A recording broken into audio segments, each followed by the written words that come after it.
స్తోత్రాలు. కూడి వచ్చిన దేవుని పిల్లలైన మీ అందరికీ నా హృదయపూర్వకమైన వందనాలు మరొకసారి.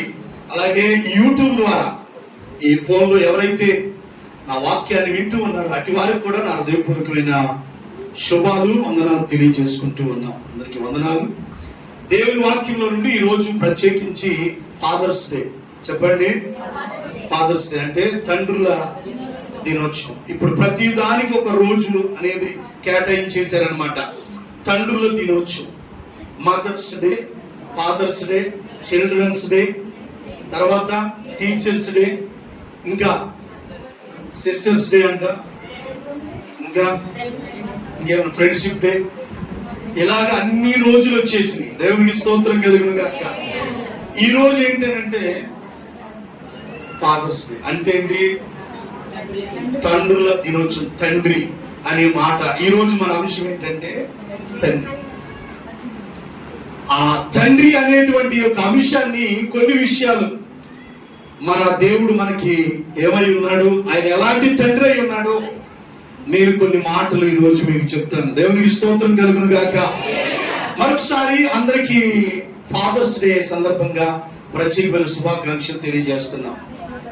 మీరు నాకు శుభాకాంక్షలు చెప్పండి. హల్లెలూయా. తర్వాత అలాగే మీ తండ్రులు ఉంటే, మీ తండ్రి ఉంటే, మీ తండ్రి దగ్గరికి వెళ్ళి ఒక స్వీట్ బాక్స్ తీసుకెళ్ళి, నాన్న నాకు మంచి జన్మనిచ్చావు, నన్ను ఇంత వాణ్ణి చేసావు అని చెప్పి నాన్నతో ప్రేమగా మాట్లాడి ఆ స్వీట్ తినిపించాలి. హల్లెలూయా. తండ్రి లేని వాళ్ళు ఎక్కడికి వెళ్తారు? యేసయ్యే మనకి తండ్రి. దేవునికి స్తోత్రం కలుగును గాక. నిజంగా తండ్రి చాలా గొప్ప స్థానం. అది తండ్రి స్థానం అనేది గొప్ప స్థానం అండి. ఈ మధ్య ఈ తండ్రుల దినోత్సవం సందర్భంగా కొంతమంది తెలివి కలిగిన వాళ్ళు కొన్ని దాన్ని ఏమంటారంటే, కొంతమంది మంచి మంచి కొటేషన్ రాస్తా ఉన్నారు. ఏంటయ్యి ఏమంటారు? సూక్తులు, కొటేషన్స్ రాస్తా ఉన్నారు. ఒక దాంట్లో నేను ఏం చూశానంటే, తల్లి చనిపోయిందంటే రోడ్డు మీద ఎవరో ఒకరిని అమ్మని పిలిచి వరుస కలుపుకోవచ్చు అంట, ఒకవేళ తల్లి చచ్చిపోతే. కానీ తండ్రి చనిపోతే మరొకరిని తండ్రి అని పిలవలేమంట. అది ఒక రక్తం మంచిన వానికే ఆ పిలుపు అనేది సాధ్యమైందని ఒక ఆయన రాశాడు. తల్లి చచ్చిపోయిన దానికి ఎవరో ఒకరిని అమ్మ అమ్మ అనొచ్చు. ఇప్పుడు అక్కలు ఉన్నారు, ఒక్కోసారి అక్కని పిలుస్తా, లేదంటే అమ్మ చెప్పమ్మా అంట, నేను అలా పిలుచుకుంటా. ఇది అక్క వాళ్ళు అమ్మ అని పిలుచుకుంటా. అదే వదిలి కూడా అమ్మ అని పిలుస్తారు, కొంతమంది అమ్మతో పోల్చుకుంటారు. అలాగే తండ్రి అనే వాళ్ళు ఒక్కసారి పిలుపు అంట. ఆ పిలుపు దూరం అయితే దిక్కులు పిక్కటిల్లేలాగా అరిసిన అది ఒక రక్తం మంచిన తండ్రికి తప్ప మళ్ళీ ఇంకెవరిని నాన్న అని మనం పిలవలేమంట. హల్లెలూయా. అదొక తండ్రికే, జన్మనిచ్చిన తండ్రికే సాధ్యమే. హల్లెలూయా. అది తండ్రి యొక్క గొప్పతనం అని ఈ మధ్య ఎవరో ఒక కొటేషన్ పెట్టారు. నిజమేనండి, నాకు నిజమే అనిపించింది ఆ మాట. అయితే బైబిల్ గ్రంథంలో మనం చూసినప్పుడు యెషయా గ్రంథం 63వ అధ్యాయంలో 16వ వచనం, కాసేపు దేవుని మాటలు మీకు చెప్తాను, మరి జాగ్రత్తగా మనం విందాం. యెషయా గ్రంథం ఈ రోజు మన వాక్య ధ్యానం నిమిత్తమై యెషయా గ్రంథం 63వ అధ్యాయంలో 16వ వచనం చదువునన్నా. మాకు తండ్రివి నీవే. చదువునన్నా. అబ్రహాము మమ్మను ఎరుగకపోయినను, ఇశ్రాయేలు మమ్మల్ని అంగీకరించకపోయినను, యెహోవా నీవే మా తండ్రివి. చాలు చాలు, మాకు తండ్రివి నీవే.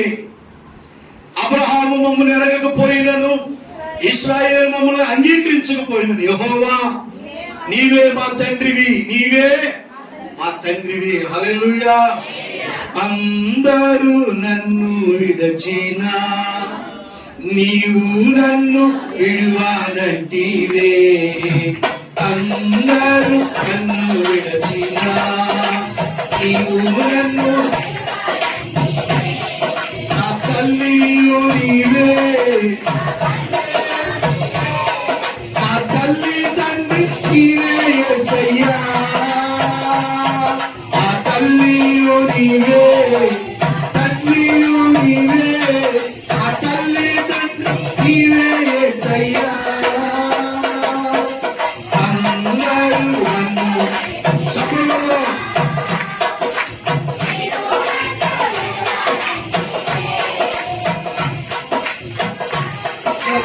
నన్ను విడచినా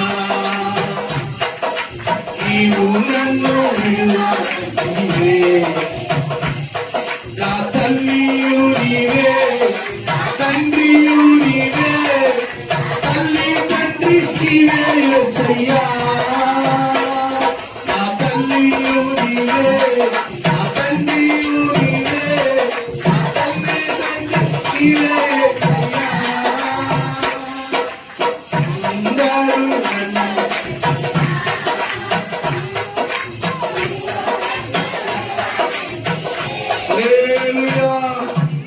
మన తల్లి ఆయనే, మన తండ్రి కూడా ఆయనే. మన సృష్టించిన దేవుడు ఇక్కడ అంటున్నాడు, మాకు తండ్రి నీవే. తండ్రి లేని వారు ఎవరు బాధపడొద్దు. పరలోకంలో ఉన్న తండ్రి ఆ యేసయ్య మనకేమై ఉన్నాడు, అక్కడ ఉంది, మాకు తండ్రివి నీవే, మాకు తండ్రివి నీవే. అబ్రహాము మమ్మల్ని ఎరకపోయినా, ఇశ్రాయేలు మమ్మల్ని అంగీకరించకపోయినా, యెహోవా నీవే మా తండ్రివి. తండ్రి లేని వారు ఎవరు బాధపడాల్సిన పని లేదు. మనల్ని పుట్టించిన దేవుడు, శారీరకమైన తండ్రులు మనం విడిచి వెళ్ళిపోవచ్చు, కానీ మన తల్లి గర్భంలో రూపించిన వాడు ఆయన మన తండ్రి అయి ఉన్నాడు. అంటున్నాడు, మాకు తండ్రివి నీవే. ఒక కుటుంబంలో తండ్రి పాత్ర చాలా గొప్పదండి. కొంతమందికి ఆ తండ్రుల విలువ తెలియదు. తల్లి కొంతవరకు తల్లి బాధ్యత తల్లి చూసుకుంటా ఉంటది, కానీ కుటుంబాన్ని అన్ని విధాలా సంరక్షించేది ఎవరు? తండ్రేనండి. తల్లి ఉంటుంది, అవన్నీ చేయలేదు, కానీ తండ్రి అన్నీ చూసుకోగలడు. తండ్రి లేకపోతే ఆ యొక్క లోటు కుటుంబంలో ఎంతో ఉంటుంది. మనం ఎవరన్నా అడిగామనుకోండి, మీ తండ్రి లేరు కదా, మీకు ఎలా ఉందని ఎవరన్నా అడిగితే వాళ్ళ బాధ చెప్తారండి. ఎందుకంటే ఇప్పుడు అమ్మ చనిపోయింది, నాన్నగారు ఉన్నారు కాబట్టి అక్క వాళ్ళు ఎక్కడికి వస్తున్నారు? ఎక్కడికి? తండ్రి దగ్గరికి వస్తున్నారు. దేవుని బిడ్డలారా, ఇప్పుడు అమ్మని నాన్నని చూసుకుంటారు. రెండోది, మా నాన్న గురించి అతిశయంగా చెప్పడం కాదు కానీ, గొప్పతనం కాదు కానీ, ఇద్దరు ఒకే విధంగా ప్రేమిస్తారు అమ్మా నాన్న. అక్క వాళ్ళకి, మాకు కూడా అనుకోండి, అక్క వాళ్ళకి అమ్మా నాన్న అంటే చాలా చాలా, అంటే 100కి 99% ఇష్టం అన్నమాట, అమ్మన్న నానన్న. ఇక మా పెద్దక్కకైతే నానంటే ప్రాణం. మీ నాన్నలకు కూడా మీరంటే ప్రాణాలేదమ్మా. మీ నాన్నలకు కూడా మీరంటే చాలా ప్రేమ. ఎందుకంటే ఎవరి బిడ్డల్ని ఎవరు పోగొట్టుకుంటారని, ఎవడో కసాయి తండ్రి ఉంటాడు. నేను ఎక్కడో చూశాను, దుర్మార్గుడు తండ్రి మా చిన్న బిడ్డని కసాయి తండ్రి చూశారండి. మీరు చాలా కళ్ళ నీళ్ళు వచ్చినాయండి. చెప్పకూడదు, సొంత కూతురు మీద అగత్యానికి పాల్పడ్డాడండి ఆ దుర్మార్గుడు. ఎక్కడ? హైదరాబాద్ జీడిమెట్ల ప్రాంతంలో. నేను చూశారండి, చూపించారు టీవీలో. అలాంటి వాళ్ళు ఉంటారు దుర్మార్గపు తండ్రులు. కానీ 100% తండ్రి అన్న పేరు కూడా అవమానం తెచ్చే వాళ్ళు ఉన్నారు దుర్మార్గులు చాలా మంది.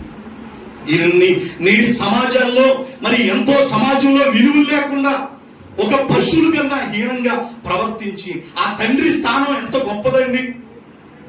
అలాంటి వాడే తన కుమార్తెను అగత్యానికి పాల్పడ్డాడంటే ఆడు మనిషా మృగమా అని ఆ టీవీ వార్తలు చెప్పేవాడు ప్రశ్నించారు. నిజంగా ఆ తండ్రి ఎంత గొప్ప స్థానం అండి అది. నిజంగా కొంతమంది తండ్రిని చూడకపోయిన వారు ఎవరైనా ఉంటే, ఎప్పటికైనా నీ తండ్రి విలువేంటో తెలుసుకో. మా అమ్మతో నేను మాట్లాడండి, మా నాన్నతో నేను మాట్లాడండి అంటారు కొంతమంది. మూర్ఖులు అంటారా? ఏమంటారు అమ్మాయి? అలా ఉండకూడదండి. ఏదో చిన్నవి వస్తూ ఉంటాయి, కానీ తల్లిదండ్రులతోనే నువ్వు విరోధం పెట్టుకొని ఉన్నావంటే అది ఎంతవరకు కరెక్ట్ చెప్పండి. మీరేం బాధపడద్దండి. నేను చెప్తున్నాను, వాళ్ళు లేకపోతే తల్లిదండ్రులు లేకపోతే మనం ఎక్కడి నుంచి వచ్చామండి? ఏదన్నా మనల్ని కష్టపెట్టి ఉండొచ్చు, కానీ ఒక మనల్ని గద్దించే బాధ్యత వాళ్ళకి లేదండి, మనల్ని దండించే బాధ్యత వాళ్ళకి లేదా? దేవుని బిడ్డలారా, మొన్న ఎక్కడో ఇంటికి వచ్చాడంట ఆ పిల్లోడు. వాడు ఏదో చెప్పిన మాట వినలేదని వాళ్ళ అమ్మ మందలించిందంట. అంతే, పేపర్లో వేసాను నిన్న మొన్న. వాడు వెళ్ళి సూసైడ్ చేసుకున్నాడు. నిండు ప్రాణం తీసుకున్నాడు. ఏమవ్వ, తల్లి ఏదో చిన్న మాట అందంట, బాబు చనిపోయాడు. ఇప్పుడు ఆ పిల్లలు మందలించడానికి కూడా వీళ్ళు, ఎందుకంటే ఇప్పుడు ఎంతకాడికి బ్లాక్ మెయిలింగ్ చేస్తున్నారు. నువ్వేదన్నా అంటే నేను చచ్చిపోతాను, నాకు ఇది కొనిపెడతావా లేదా, లేదంటే నేను. దేవుని బిడ్డ, అది కరెక్ట్ కాదు కదండి దేవుని బిడ్డ. కాబట్టి మనల్ని సృష్టించిన వాడు మనకి తండ్రి అయి ఉన్నాడు. యెహోవా నీవే మా తండ్రివి, మాకు తండ్రివి నీవే. యెహోవా నీవే మా తండ్రివి. మన దేవుడు మనకి ఏమై ఉన్నాడు చెప్పండి? మన యేసయ్య మనకి తండ్రి అయి ఉన్నాడు. ఆయన ఈ లోకపు తండ్రులైనా మన అవసరతలు తీర్చలేకపోవచ్చేమో కానీ మన పరలోకపు తండ్రిని అడిగితే తప్పకుండా మన అవసరాలు తీరుస్తాడు. హల్లెలూయా చెప్పండి, హల్లెలూయా. ఏ అవసరత వచ్చినా ఆ కుటుంబంలో ఉన్నటువంటి పిల్లలు ఎవరి దగ్గరికి వెళ్తారు? ముందు తల్లి దగ్గరికి వెళ్తారా? మీ నాన్న అడుగుతారా? వెళ్ళి ఎవరిని? మీ నాన్న అడుగుతాడు. నా కొడుకున్నాడుగా, వాళ్ళ అమ్మని అడుగుతాడు. ముందు నన్ను అడగడు. నాకు అలా ముద్దుగా పెంచుకున్నానే నా బిడ్డ, నా కుమారుడు. ముందు ఆ అమ్మని అడుగుతాడు. వెళ్ళి ఆడుతూ ఎగలేక బయట ఉన్నాడు, వెళ్ళి అడుక్కోరా మీ నాన్నే. నన్ను అడుగుతావేంటి అంటే, ఏరే నాన్నగిరికి వెళ్ళి అడుక్కోరా అంటదా? ఎందుకంటే అది తల్లిదండ్రులకే వర్తిస్తుంది ఆ పదం. మీ నాన్నగిరికి వెళ్ళి అడుక్కోరంటే వాడు నన్ను అడిగే సాహసం చేయలేడు అనమాట. వాళ్ళ అమ్మనే పట్టుకుంటాడు గట్టిగా. ఆఖరికి ఏదైతే అయిందని అప్పుడు అడుగుతాడు, నాకు ఇంత కావాలని. ఎందుకు రా అంటాను నేను. ఇవ్వలేక కాదు, కారణం తెలియాలిగా. కారణాలు తెలియకుండా ఎన్నో ఇచ్చేసారు. మనం అడిగినప్పుడు ఎందుకు, దేని గురించి అని మనం అడగాలి. అడిగినప్పుడు అలా ఇచ్చేసాం అనుకోండి, అదే చనువైపోద్ది. హల్లెలూయా. నేర్చుకో. ఎవరు పెద్దోడు అయితే నన్ను అడుగుతారు, కారణం చెప్తారు. హల్లెలూయా చెప్పండి గట్టిగా. కాబట్టి ఇప్పుడు ఒకవేళ మన శారీరకమైన తండ్రులు మనం అడిగింది మనకి ఇవ్వలేకపోవచ్చేమో, కానీ మీ పరలోకం తండ్రి మీకు ఇస్తారంటే అడిగినవన్నీ. హల్లెలూయా చెప్పండి గట్టిగా. హల్లెలూయా. ఒక చిన్న పల్లవి పాడతా. శ్యాము డ్రమ్ ముందు పెట్టుకున్నాను, తాత కిందకి వెళ్ళినట్టున్నాడు. డ్రమ్ ముందు పెట్టుకో, ఒక పల్లవి పాడతాను, కొన్ని వాక్యాలు చూపిస్తాను మీకు. ఒకసారి సంతోషంగా దేవుని స్తోత్రం చెప్పండి. హల్లెలూయా. మన దేవుడు ఏమై ఉన్నాడు? మనకి తండ్రి అయి ఉన్నాడు. మీ నాన్న మేము బాగా పెంచాడు, నాన్న మేము ప్రయోజనం చేశాడు. అవునా? చేశాడు చేయలేదా? మీ నాన్న బట్టేనా? అంతేనా? మీ నాన్న నేర్పించాడు కదా. నిజంగా నాన్న గొప్ప ఉన్నాను. ఈరోజు మీరు కారణం నిలబడ్డారంటే అది ఆ రోజు కొట్టారు, ఆదరించారు. ఈరోజు మీరు ఒక ఇదిగా ఉన్నారు అని అంటే అది నా గొప్పతనం. ఎందుకంటే ఎలాంటి సందర్భాల్లోనైనా అమ్మని నాన్న మనం జ్ఞాపకం చేసుకోవాలి. మనం అందరినీ ప్రయోజకులుగా, ఏ యొక్క తండ్రి మంచివాడు కాకుండా ఉండడండి. ఏదో సందర్భంలో ఆ బ్లడ్ రిలేషన్ చూసారా, అది మనం చేస్తాము.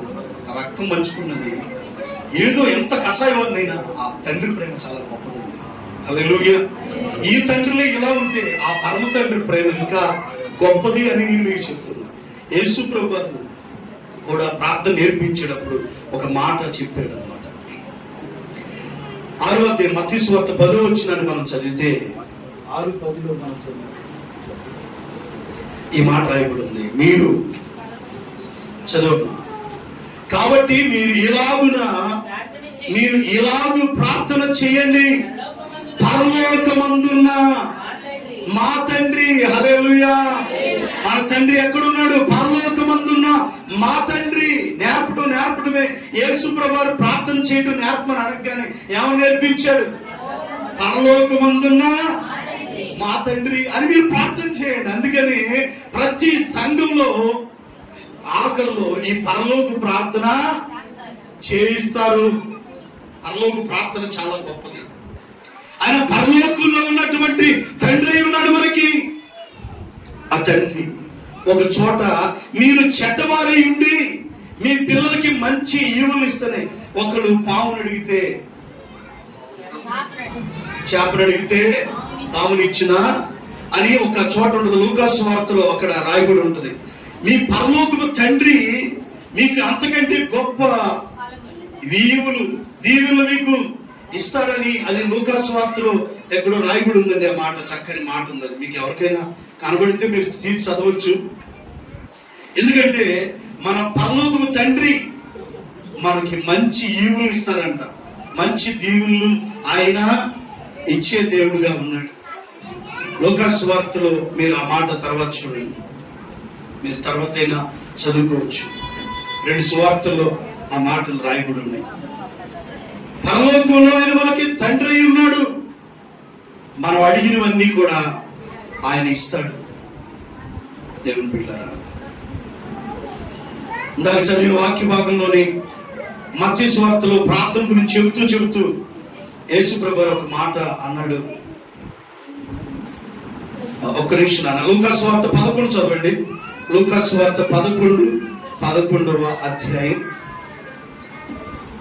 11వ వచనం చదివినాను, కనపడింది. లూకాసు వార్త 11వ అధ్యాయం 11వ వచనం. మీలో తండ్రి అయిన వాడు తన కుమారుడు చేపను అడిగితే చేపకి బదులుగా పామునిచ్చునా, గుడ్డును అడిగితే అమ్మా ఆ గలిబిలు ఏంటి వామ్మవు ఇటు చూడండి, పిల్లల కోసం అమ్మా ఇటు చూడండి. దేవునికి స్తోత్రం చెప్పండి గట్టిగా. హల్లెలూయా. మన దేవుడు మనకి ఏమై ఉన్నాడని చెప్పుకుంటున్నాం. తండ్రి అయి ఉన్నాడు. కొంతమంది తండ్రులు మరి యొక్క పిల్లలు వదిలేసి వెళ్ళిపోతూ ఉంటారు. వాళ్ళ బాధ్యత లేని తండ్రులు. కానీ ఈ తండ్రులు సంగతి నేను చెప్పట్లా.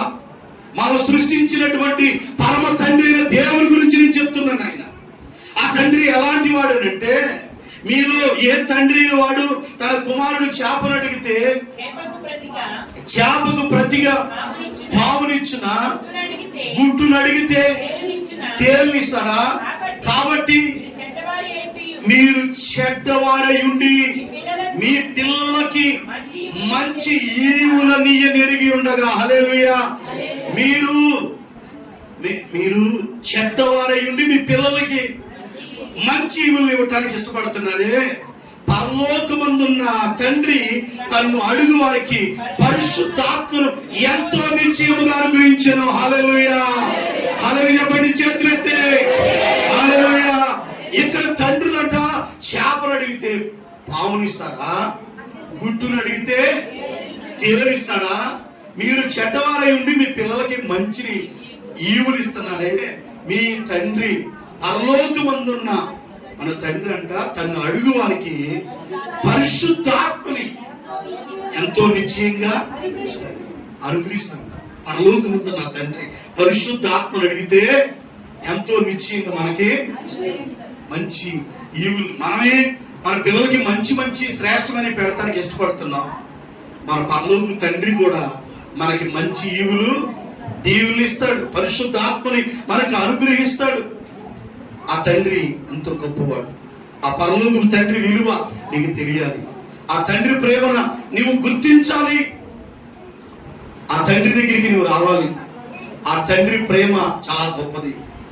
నువ్వు అడిగి ప్రభు నీకు ఇస్తాడని నేను చెప్తూ ఉంటున్నాను. దేవుని పిల్లలు, మత్తయి సువార్త 6వ అధ్యాయంలో కూడా మనం చదివినప్పుడు ఆ పరలోకం తండ్రి గురించి ప్రార్థన చేస్తూ ఓ చక్కని మాట అక్కడ రాయబడి ఉంటుంది. చూడండి, మత్తయి సువార్త 6వ అధ్యాయంలో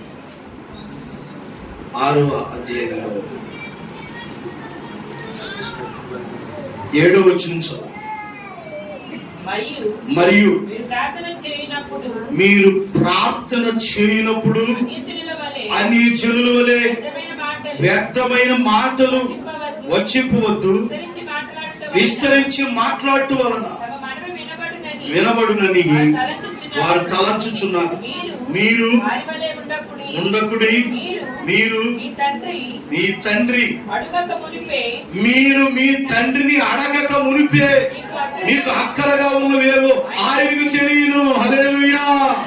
మన తండ్రి కంట మనం అడగక మునిపే మనకి ఏవైతే అక్కరగా ఉన్నాయో ప్రభుకి, ఏ తండ్రికి తెలుసు? ఇక్కడ తండ్రులకి ఏమో మనం అడగందే వాళ్ళకి తెలియదు, కానీ పరలోకి తండ్రి ఉన్నాడే, ఆ తండ్రిని అంట మనం అడగక మునిపే ఆయనకి మనకున్న అక్కర్లు ఏంటో ఆయనకి తెలుసు. మన అక్కర్లన్నీ తీర్చేవాడు ఆయన. ఆ తండ్రికి అన్నీ తెలుసు ఆయనకి. కాబట్టి నువ్వు ప్రార్థన చేసేటప్పుడు అడిగితే నువ్వు అడిగిని ప్రభు నీకు ఇస్తాడు. నీకు అక్కరగా ఉన్నాయని ప్రభు నీకు ఇస్తాడు. 17వ వచనంలో ఉపవాసం చేయించున్నట్టు మనుషులకు కనబడవలని కాక రహస్యమందున్న నీ తండ్రికి కనబడవలనని నీవు ఉపవాసము చెయ్యి. హల్లెలూయా. ఉపవాసం ఉండేటప్పుడు ఏం చేయాలంట? మనుషులు కనబడాలని కాదు, ఉండకూడదంట. రహస్యమందున్న తండ్రి ఎవరు? దేవుడు. పరలోకంలో ఉన్న తండ్రి నేను ఉపవాసం ఉన్నాను అని మనం మనుషులకి కనబడాలని, మనుషులు ఘనత కొరకు కాదు, రహస్యమందున్న తండ్రికి కనబడవలనని నువ్వు ఉపవాసము చేయనప్పుడు నీ తలంటుకొని నువ్వు ముఖం కడుక్కొను, అప్పుడు రహస్యమందు చూచు నీ తండ్రి నీకు ప్రతిఫలం ఇస్తాడు. హల్లెలూయా. ఉపవాసం ఉండేటప్పుడు ఎలా ఉండాలో ప్రభు నేర్పించాడు. అక్కడ ఉపవాసం ఉండేటప్పుడు నీవు గదిలోనికి వెళ్ళి రహస్యమందున్న చూచుచున్న నీ తండ్రికి నీవు ప్రార్థన చేయమంటున్నాడు.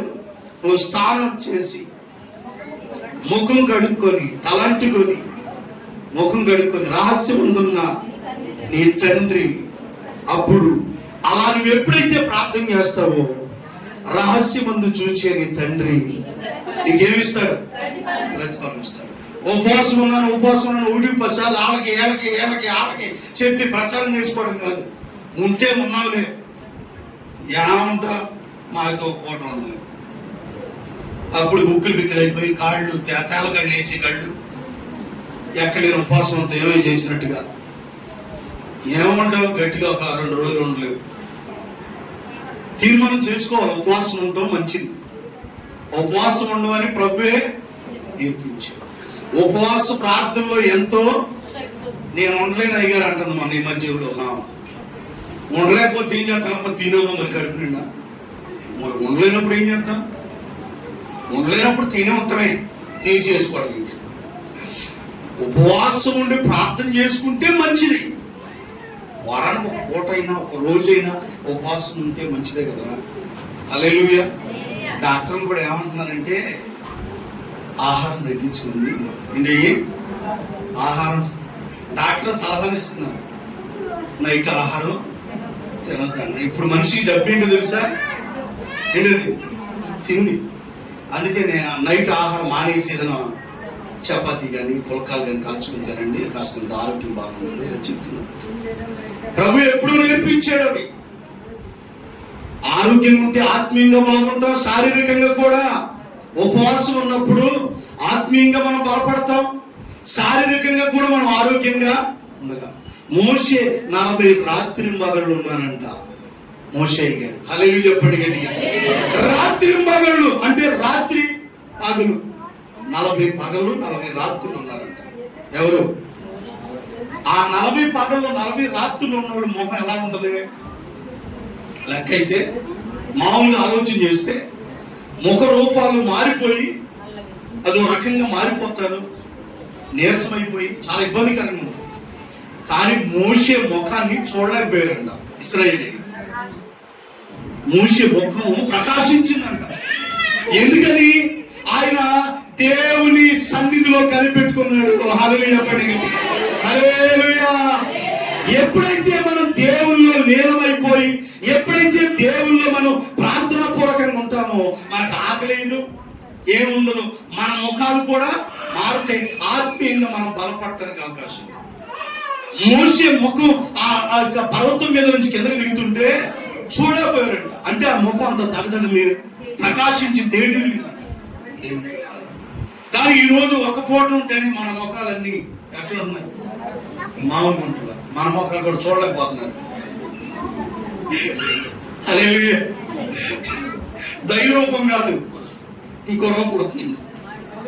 కాబట్టి మనం నిజంగా ఫాస్టింగ్ చేసి దైవ సన్నిధిలో కనిపెట్టుకుంటా అలా ఉన్నామనుకోండి, మన ముఖం అప్పుడు కూడా ఎలుగుతుంది అన్నమాట.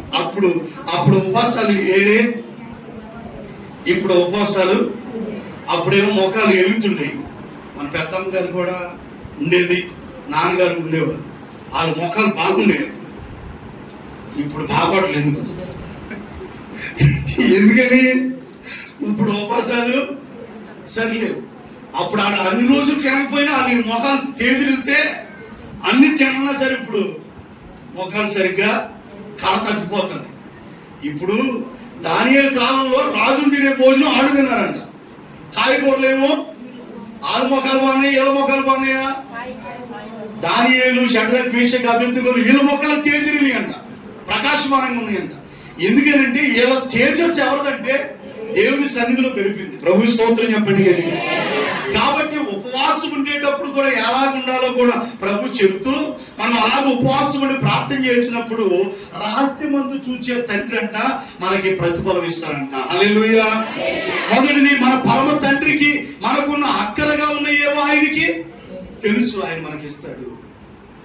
పరిశుద్ధాత్మని నిశ్చయంగా ఆయన మనకి అనుగ్రహిస్తాడు. రహస్యంగా చూచే తండ్రి కూడా మనకి ఏమిస్తాడు? ప్రతిఫలం ఇస్తాడు. మన తండ్రి మన ప్రార్థన, మన ఉపవాసాలు చూస్తూ ఉంటాడు. చూసిన దానికి ఆయన ఏం చేస్తాడంటే ప్రతిఫలం ఇస్తాడు. హల్లెలూయా. కాబట్టి మొదటిగా ఆయన మనకి ఏమై ఉన్నాడు? తండ్రి అయి ఉన్నాడు. ఆ తండ్రి మన అక్కర్లన్నీ తీరుస్తాడు. మనకు అక్కరగా ఉన్న ఏమో ఆయనకి తెలుసు అంత ఇస్తాడు. పరిశుద్ధాత్మ నిశ్చయంగా దేవుడు మనకు అనుగ్రహిస్తాడు. రహస్యంగా చూసే తండ్రి మనకి ప్రతిఫలం ఇస్తాడు. ఇది ఆ తండ్రికి ఉన్న గొప్పతనం.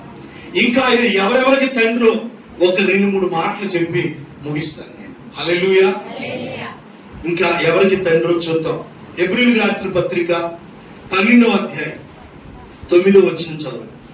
హెబ్రీయులకు రాసిన పత్రిక 12వ అధ్యాయం 9వ వచనం. మరియు అందరూ చూడండి అమ్మా, హెబ్రీయులకు రాసిన పత్రిక 12:9.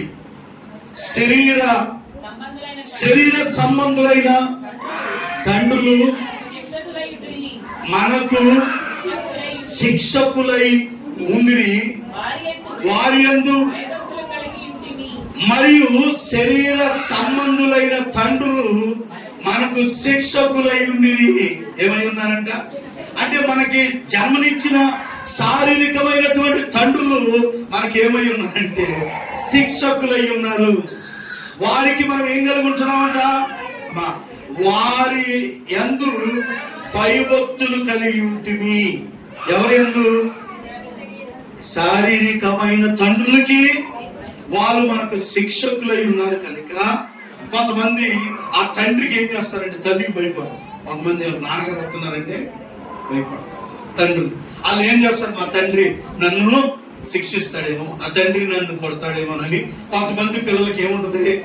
తండ్రి అంటే భయం ఉంటుంది, తల్లి అంటే అంత భయపడదు. కానీ నన్ను పెద్దమ్మ గారు ఎక్కువ పుట్టింది, అమ్మగారు అంటే నన్ను ఎక్కువగా శిక్షించింది అమ్మ. అమ్మ కూడా అల్లాడిచ్చేదండి. నిజంగా అమ్మ నన్ను బాగా కొట్టింది. హల్లెలూయా. తర్వాత నాన్న అప్పుడప్పుడు వచ్చేది, ఇక వచ్చిందంటే నువ్వు కాదు కదా, ప్రళయం వచ్చినట్టు ఉండేది అనమాట. ఎవరికి? నీకు తెలుసా భర్త కొండపైన కొట్టడం నన్ను ఎట్లా మామూలుగా బెల్ట్లు దిగిపోయింది కదా, ఎట్ట కొట్టిందావు అలాగే చాలా దెబ్బలు తిన్నాను నేను. ఆ దెబ్బలన్నీ ఇప్పుడు పనిచేసిందండి. అది చెప్పండి గట్టిగా. కొట్టిందల్లా మంచిదే. పెద్ద మాడని కుమారుడంట తండ్రికి అవమానం చేస్తాడంట. కాబట్టి మన పిల్లల్ని మనం శిక్షించాలి, వారిని క్రమశిక్షణలో పెట్టాలి. అదుపు లేకుండా తిరుగుతారంట. కాబట్టి ఆ తల్లిదండ్రులు ఉన్న వాళ్ళు బిడ్డల్ని క్రమశిక్షణలో కనటం ఎంత ముఖ్యమో కన్న పిల్లలు కూడా వాళ్ళని క్రమశిక్షణలో పెంచుకోవాలి. పెరుగుతానే బజార్లో వదిలేశాను పందిగా అన్నట్టు. కానీ కొంతమంది వదిలేస్తుంటారు. ఇక వాళ్ళ బాగోగులు ఎవరు కూడా చూడరు. ఏంటి వెళ్తుందా, ఏం చేస్తుందా, ఏంటి వెళ్తున్నాడా, ఏం పట్టించుకోరు. కొంతమంది చూసుకుంటుండాలి. హల్లెలూయా. దేవుని పిల్లలు జాగ్రత్త కలిగి ఉండాలి. శారీర సంబంధమైన తండ్రులు మనకు శిక్షకులై ఉండిరి, వారి యందు భయభక్తులు కలిగి ఉంటుంది. అట్లయితే ఆత్మలకు తండ్రి అయిన, ఆత్మలకు తండ్రి అంటే ఆయన చెప్పండి, పరలోకపు తండ్రి అయి ఉన్నాడు. మనకు తండ్రి లేని ఆయన పరలోకపు తండ్రిగా ఉంటున్నాడు. ఇక్కడ చూస్తే ఆత్మలకు తండ్రి అనండి. ఎవరు ఆత్మలకు తండ్రి? దేవుడే. ఆయన కూడా దేవుడే. ఆత్మలకు తండ్రి అయిన వారికి మరి ఎక్కువగా లోబడి బ్రతకవలెను కదా. హల్లెలూయా గట్టిగా. ఇప్పుడు ఆత్మల తండ్రి అయినటువంటి ఆ దేవునికి మనం ఏం చేయాలంట? మరి ఎక్కువగా లోబడవలెను కదా.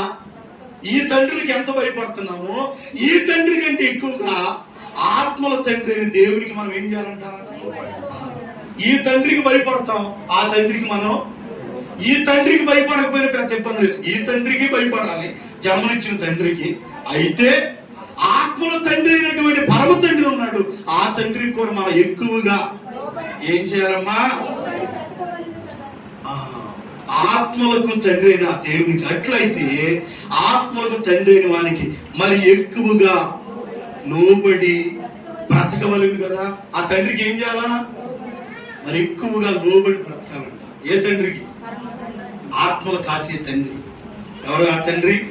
మన ఆత్మలు పరలోక తండ్రి. ఆత్మలు కాస్తుంది, మన ఆత్మలకు కాసే తండ్రికి మరి ఎక్కువగా మనం లోబడి బ్రతకాలంట. ఏం చేయాలి? లోబడి బ్రతకాలి. ఏ తండ్రికి? ఆత్మలు కాసే తండ్రికి లోబడాలి. ఇక్కడ తండ్రులకి ఎంతగా భయపడతా ఉంటాము, మన ఆత్మను కాసే తండ్రి, మన పరమ తండ్రికి, యేసయ్యకి, మన ఆత్మను కాసే మన ఆత్మీయ తండ్రికి మనం ఏం చేయాలనంటే మరి ఎక్కువగా లోబడి ఉండాలి. రెండు విధాలు మనం ఆలోచించుకోవచ్చు. ఆత్మలు కాసేవాడు మన సంఘ కాపరిగా మనం చెప్పుకోవచ్చు. రెండవదిగా మన పరమ తండ్రికి కూడా చెప్పుకోవచ్చు. ఆత్మలు కాసే తండ్రి. ఆత్మలు కాసేవాడు ఆ తండ్రి ఎవరునంటే మన సంఘ కాపరి. ఆయన కూడా మనకి ఏమై ఉన్నాడు? తండ్రి. దేవుడు. చాలాసార్లు కొంతమంది ఆత్మీయ సేవకుల్ని అయ్యా, నాన్నగారు, డాడీ ఇలా పిలుస్తారు అన్నమాట. అంటే ఆయన్ని చక్కగా గౌరవించి పిలుస్తారు, తప్పేం లేదు. అది తప్పని నేను చెప్పట్లేదు. ఎందుకంటే వాళ్ళు కూడా మనకి ఏమై ఉన్నారు? ఆత్మీయ తల్లిదండ్రులు అయి ఉన్నారు. తల్లిదండ్రులు అలా పిలుచుకుంటారు కొంతమంది, నాన్నగారిని, అయ్యా అని. తర్వాత చక్కగా పిలుస్తుంటారు అనమాట. సేవకుడు అని పిలిచే కంటే అలా పిలవటం కూడా ఒక అంతం. అక్కడ రాయి కూడా ఉండదు కదా. 13వ అధ్యాయం చదువునా. ఆత్మలో కాసే తండ్రి ఎవరంటే మన సంఘ కాపరి. మన పరమ తండ్రికి చెప్పుకోవచ్చు, అలాగే మన సంఘానికి కాపరిగా ఉన్న తండ్రి అని కూడా మనం చెప్పుకోవచ్చు. ఎందుకంటే వాక్యాలు మనకు ఆధారంగా ఉన్నాయి. 13:17 చదువునా. ఎబ్రీ పత్రిక 13. మీ పైన నాయకులుగా ఉన్నవారు, మీ పైన నాయకులుగా ఉన్నవారు లెక్క అప్పచెప్పవలసిన వారి వలె మీ ఆత్మలను కాయిచున్నారు. ఆత్మలు కాస్తున్నారు ఎవరు?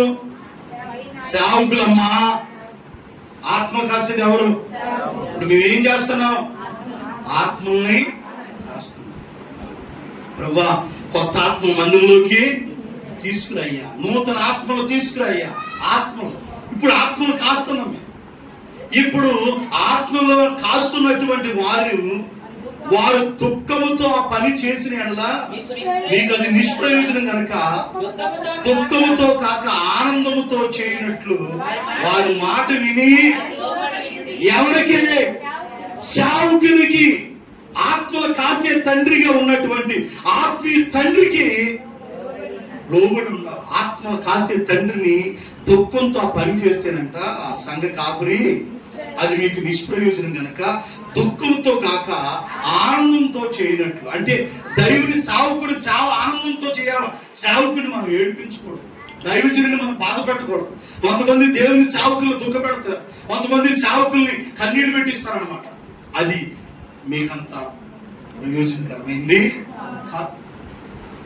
వాళ్ళు ఆనందముతో చేయనట్లు వారి మాట విని వారికి, అంటే సంఘ కాపరి మాట ఏం చేయాలా? ఆత్మలు కాసే కాపరి మాట సంఘం వినాలి, వారికి లోబడాలి. కొంతమంది సంఘ కాపరికి లోబడు, వారి మాట వినరు, వారిని దుఃఖ పెడతా ఉంటారు. అది వాళ్ళకి అది నిష్ప్రయోజనం అంట. ఒకవేళ అట్టి స్థితిలో వాక్యం వింటున్న మీరు ఎవరైనా ఉన్నట్లయితే ఈ ఫాదర్స్ డే సందర్భంగా మీ పరలోక తండ్రిని దేవునికి లోబడి ఉండండి. అలాగనే ఆత్మలో కాయిచున్న మీకు ఆత్మీయ తండ్రిగా ఉంటున్నటువంటి వారు, మీరు ఎక్కడైతే రక్షించబడ్డారో ఏ ఆత్మ తండ్రి మీకు ఉంటున్నాడో ఆ తండ్రి మాట మీరు వినాలి, వారికి మీరు లోబడి ఉండాలి. హల్లెలూయా, గట్టిగా హల్లెలూయా. ఆత్మను కాసే తండ్రి మాట విని వారికి మరి ఎక్కువగా మనం లోబడి బ్రతుకుచుండవలేను కదా. లోబడి మరి ఎక్కువగా ఈ తండ్రికి ఎంత భయపడతామో ఈ ఆత్మీయ తండ్రికి కూడా అంతే భయపడాలి. మన వాళ్ళు చాలా మంది గన్నవరం మందిరానికి వెళ్తూ ఉంటారు.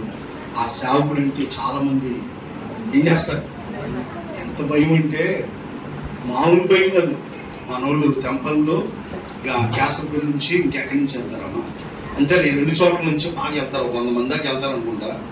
అలా సేవకుడు అంటే వీళ్ళు మామూలు భయం కదనమాట. అందులో ఒక 10% మాకు భయపడిన మాకులే, మీరు ఇంకా బాగుపడేవారు. అవునా కదా? అంటే మీరు భయపడతలేదని కాదు, మీకు కూడా ఉంది. కానీ కొంతమంది ఉద్దేశాలు ఎలా ఉంటాయి అంటే మనం ఏంటది మనం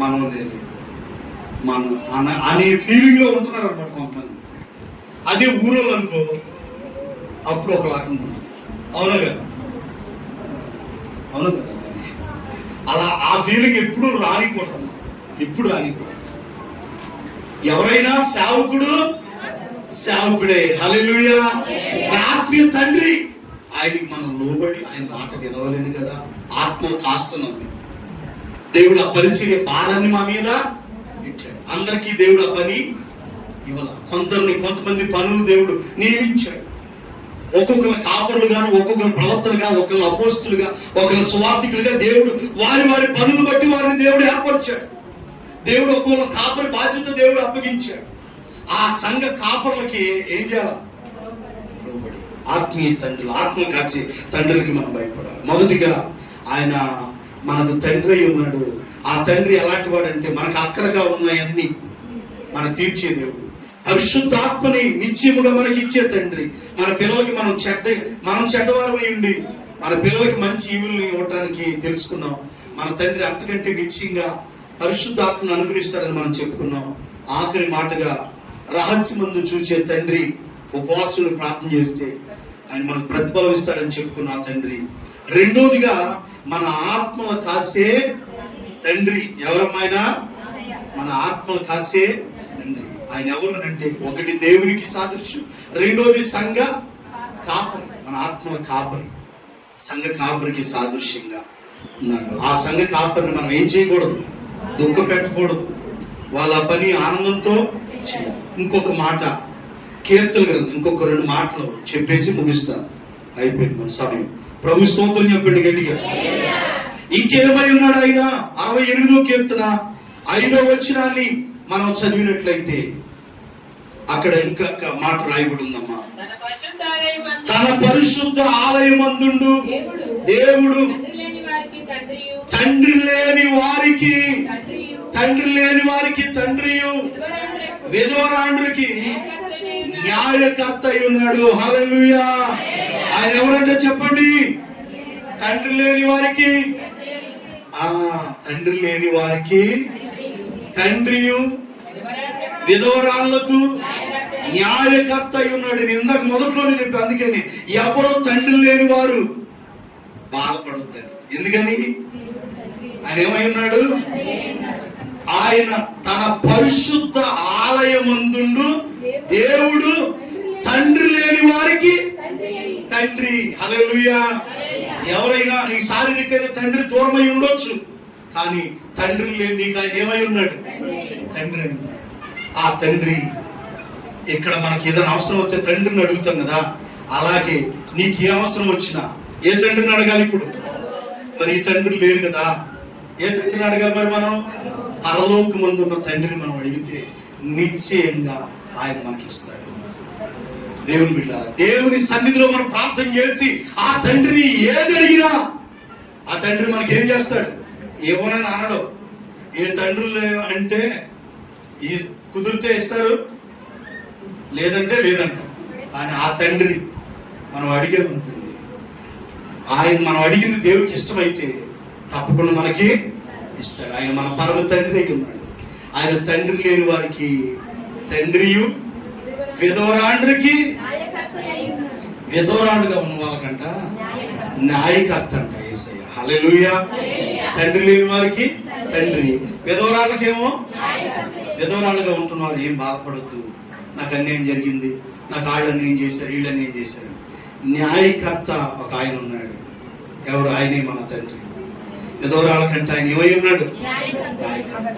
నేను విధవరాలు అయిపోయాను, నా పక్షాన మాట్లాడేవారు ఎవరు లేరు, నాకంతా అన్యాయం జరుగుతుందని బాధపడద్దు. ఆయన ఏం చేస్తాడంట? న్యాయకర్త అయి ఉన్నాడు విధవరాలకే. విధవరాల పక్షాన వ్యాజ్యమాడతాడంట, విధవరాల పక్షాన. కాబట్టి విధవరాలను కూడా మనం ఏం చేయకూడదు?